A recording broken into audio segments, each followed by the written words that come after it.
Allah Subhanahu wa taala menurunkan malaikat untuk mengambil debu dijadikan untuk Nabi Adam alaihissalam. Di sebelah kiri kita ada jalan khususnya, ada satu jalan khusus di sebelah kiri kita. Ini adalah khusus untuk haji jalan kaki.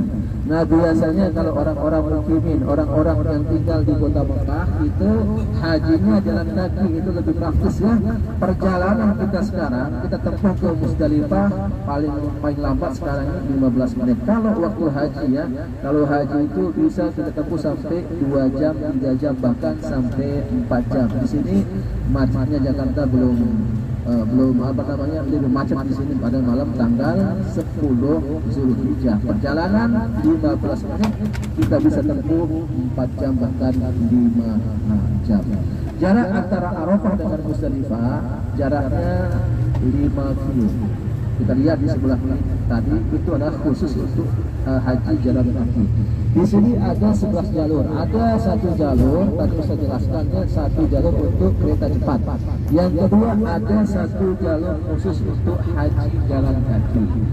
Sisanya ada 9 khusus untuk jalur busnya. 9 ini bebas mau pakai jalur yang mana, tergantung dari supir. Bapak Ibu yang dirahmati Allah Subhanahu wa taala, sekarang kita langsung menuju Musdalifah. Kita akan berziarah, kita akan melihat tempat jemaah haji mabit. Mabit itu artinya berdiam.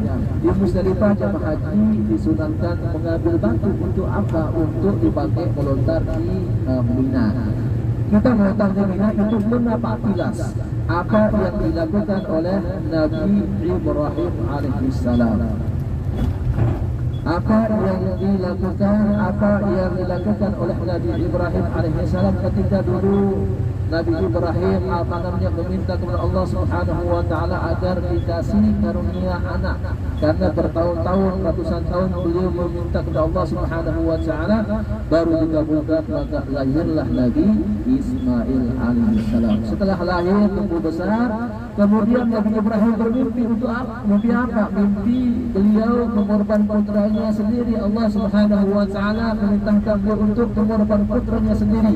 Nabi Ibrahim bercerita kepada anaknya, kepada istrinya, bahwa Allah Subhanahu wa taala memberikan ujian, bahwa Allah Subhanahu wa taala memerintahkan beliau untuk mengorbankan putranya sendiri. Beliau bercerita, apa kata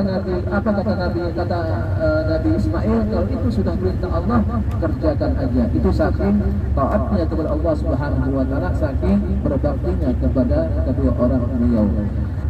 Nabi Ibrahim alaihissalam membawa Nabi Ismail ke Mina.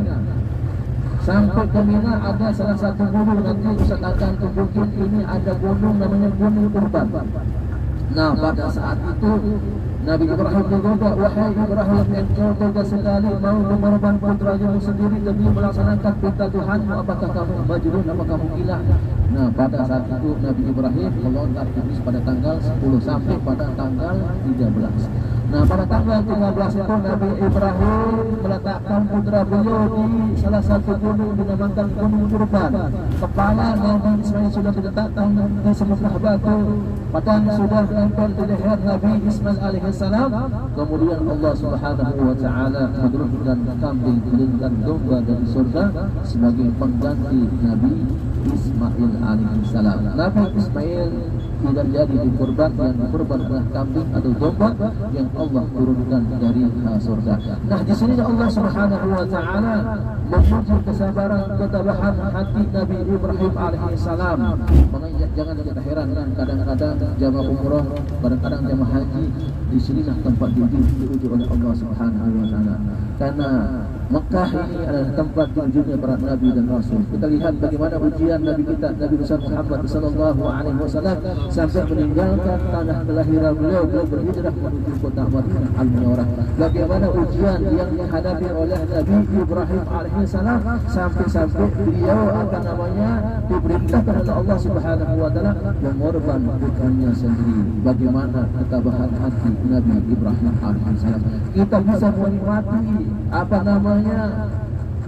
Kota Mekah Al-Mukarramah, kita lihatnya di kota Mekah Al-Mukarramah, Allah Subhanahu wa taala menjadikan tempat-tempat mustajab ya. Ada namanya Bukit Safa, Marwah. Kemarin kita sudah melanjutkan doa-doa. Kita bisa berdoa di depan Multazam, kita bisa berdoa di depan Ka'bah, kita bisa berdoa di depan Maqam Ibrahim, kita bisa berdoa di dalam Hijr Ismail. Inilah salah satu tanda-tanda karunia atau nikmat yang diberikan oleh Allah Subhanahu wa taala yang harus kita banyak-banyak syukuri. Banyak teman-teman kita, banyak tetangga kita, banyak teman kantor kita walaupun lebih mampu dari segi harta, tetapi belum jaminan kesehatan.